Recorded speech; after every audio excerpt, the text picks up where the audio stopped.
Hello good people of the internet, my name is Andy and you're watching Geek Curio. Today we're going to be talking to Oz, who is also known as Pandora's Bitz box, and in this interview we are breaking it down into two parts. The first part, which is going to be following after this, is where Oz starts talking about how he got into the hobby originally. The second part, which is a longer video, will talk about his inspiration, also the fantastic community that he's part of and has helped bring together, as well as some other questions from our viewers. So we're going to get to Oz right after this.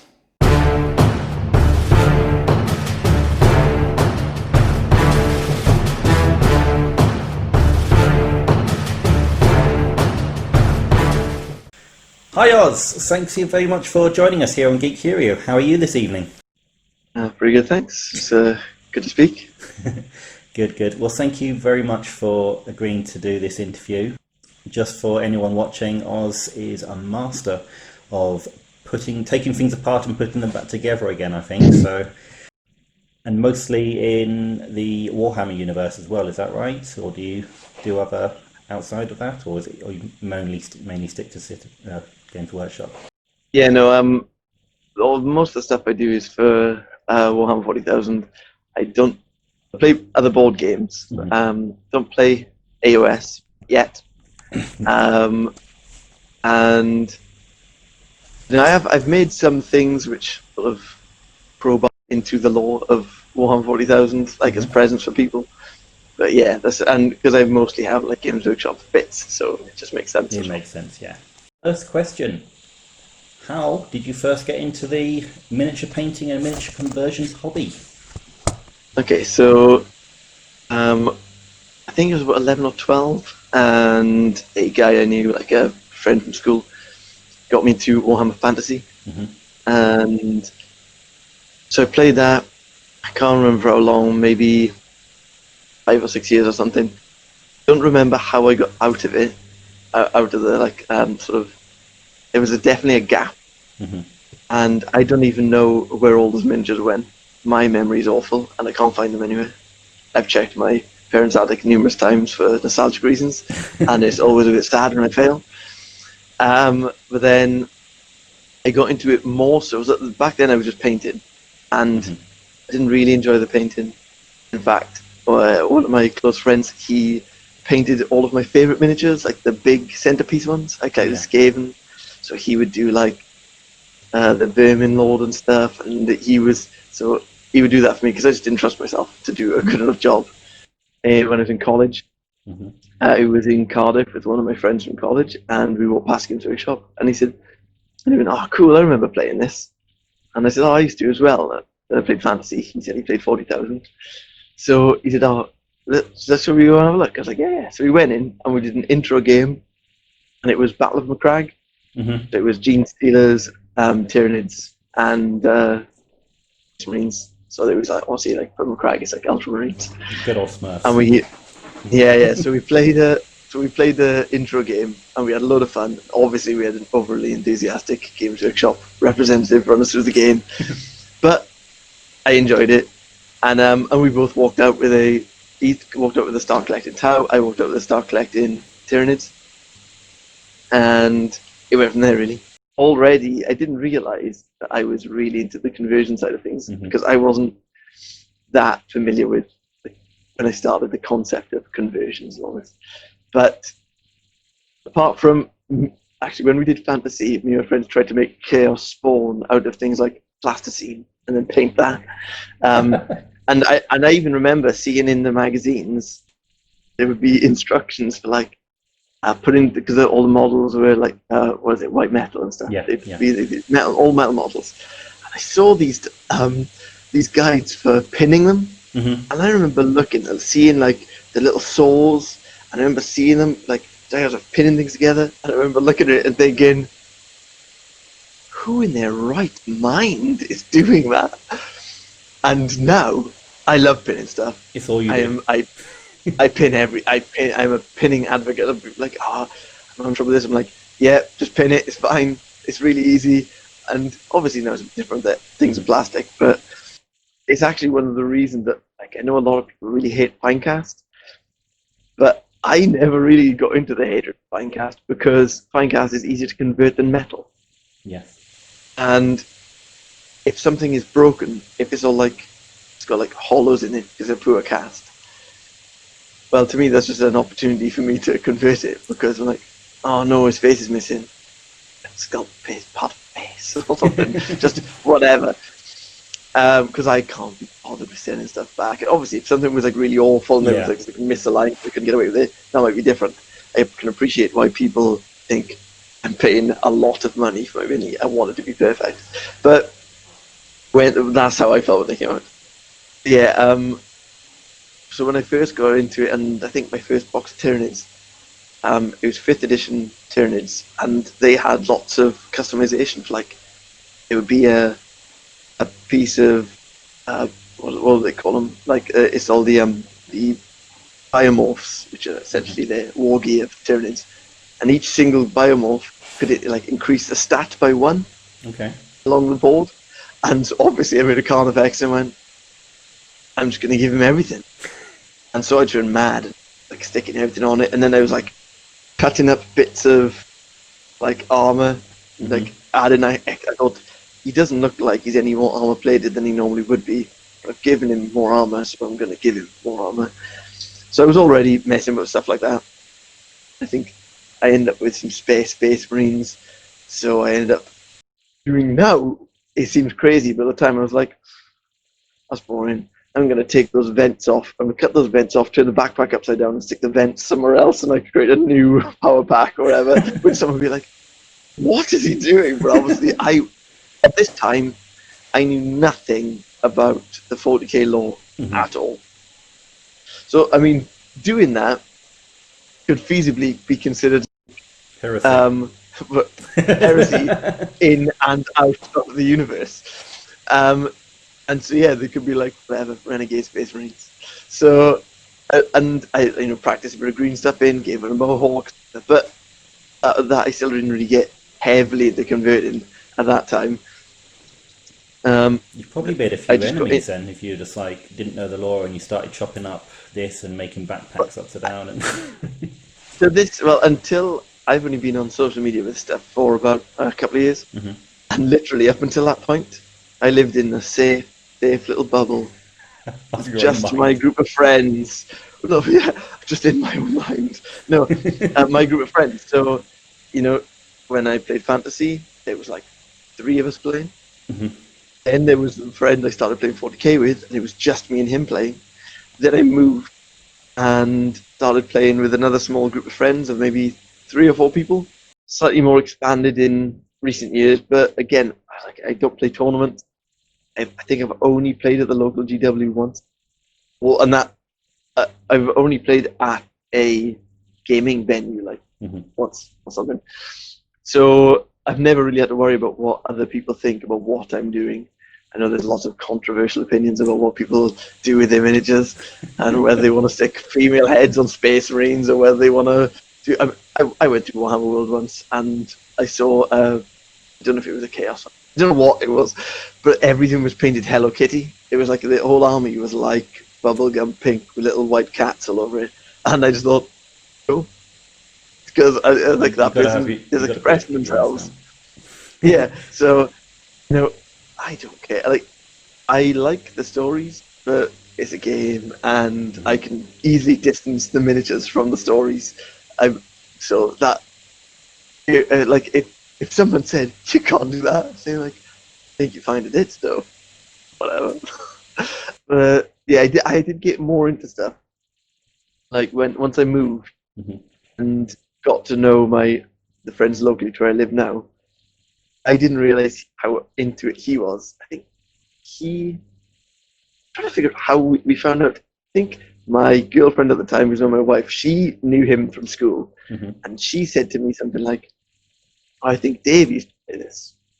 I was like, oh, "Okay."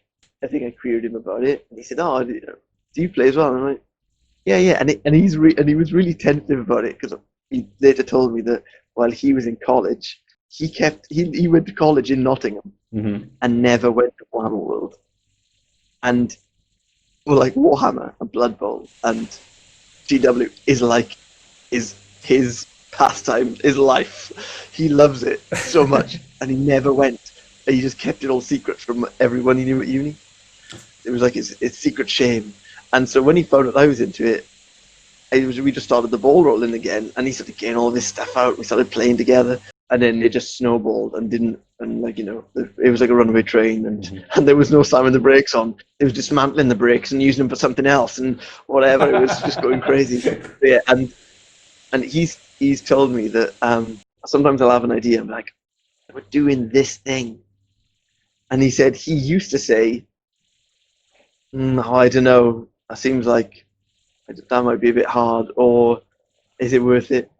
And after some of my more recent projects, he has stopped. There is no limit now. He has stopped suggesting that I shouldn't or probably shouldn't do something. He just says, "Yeah, whatever, carry on. I'll wait and see what happens." Is he a bit of an enabler now as well? So he just says, "I've got this. Here you go. Do something." No. I've recently done. I've given him some presents I've done, and he kept telling me not to. He says, "I don't deserve this."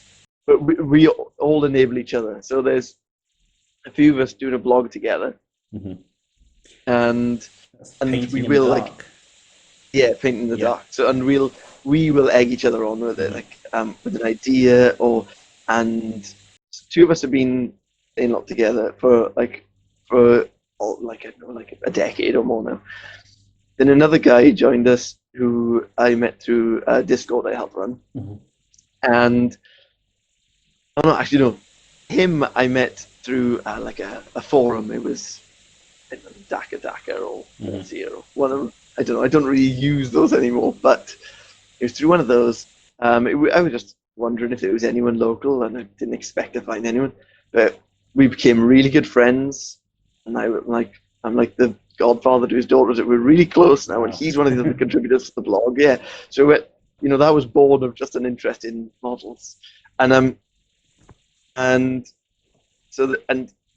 think when I first knew him, he barely painted his stuff because he had a lot of disposable income at the time, and so he'd build his stuff, send it off, get it painted, get it sent back because he had more money than he had free time. But now his situation has changed, and he's more into the building side of things. So now he's pushing it, and he's really good at painting now, and I'm really inspired by his painting and the painting of the other guy, and he's inspired by the things I'm trying to do with the model. So he's asking me for advice. So yeah, we really do try and push each other really hard to do cool things.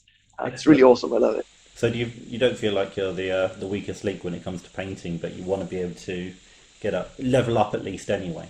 I feel like I'm the weakest painter, but I don't dwell on it. I'm kind of like, I'm happy with the things I've painted, but I recognize I believe they're better than me, and I like seeing their stuff and trying to understand how to be better. I think you're being a bit harsh on yourself, because I mean, I've seen your stuff, and like I say, I only paint. I don't have time to. Well, I do game when I can, but it's very few and far between.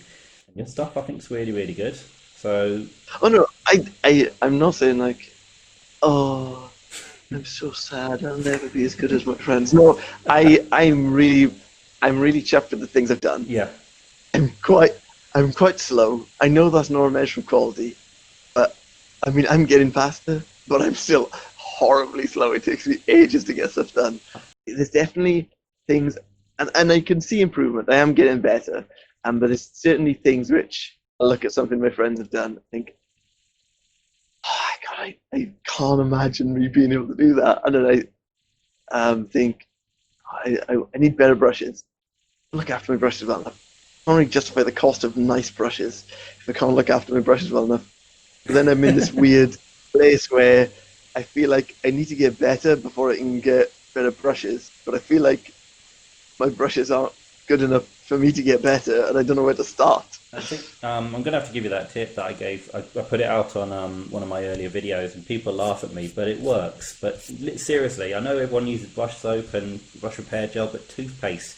Put some toothpaste on the end, leave it because it helps shape it and everything, and then wash it off later. It's not the best thing in the world to do, but give it a go. Give it a go. And your models are all minty fresh afterwards. And especially when you're licking the paint, it's fantastic. So Oh, I'm not a paint licker. And I know there's a lot of people who advocate it. Some people live by it. I don't.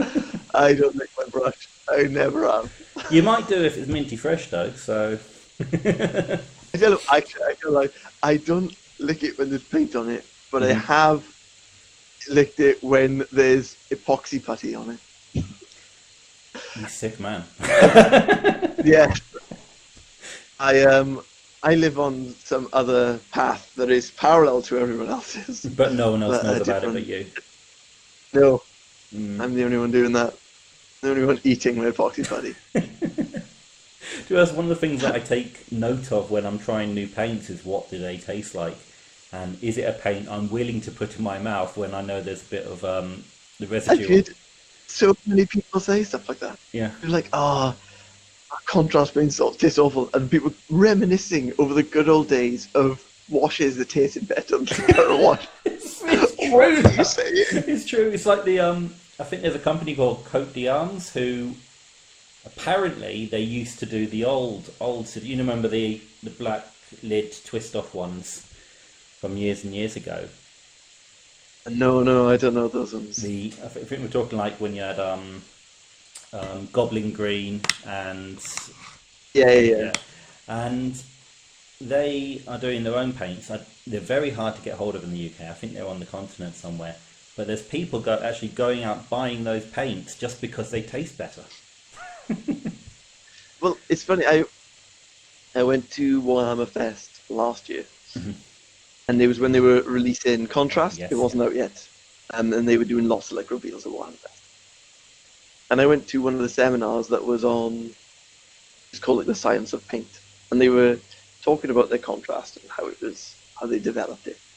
But also skimmed over some of the development process of their paints, and there was a huge like. I'm not a paintologist. I'm not a chemist. I'm not any of those. So naively, and foolishly, I'd never considered what went into a paint. But and I know there's things like thinners, and then there's the pigments. But the list of things in their paints was like this long list of 15 different. I'm not on about chemicals. I'm on about. It was like this huge list of qualities, Hmm. and it was to do with like um, how the pigment spreads out and how it pools and how each quality had a very specific like factor. I wish I'd taken a photo of it because I found it really interesting. And I wonder if at any time they considered adding flavour on that list. Yeah, I think it's definitely something that There are a has to lot go of in. people. I mean, I have crazy hairbrand business ideas all the time, so I might even just do flavoured paint. I'll just buy a batch of cheap paint, put it in little pots, have like chocolate brown, Yeah, yeah. strawberry red. I think I'm onto a winner there. It's entirely possible. A lot of people seem to put a lot of weight into the flavour. Probably more than they should. I do know, like, so Like, with oh, me. my minis. Sorry. I was going to say, my minis look awful, but at least it tastes nice when I'm painted.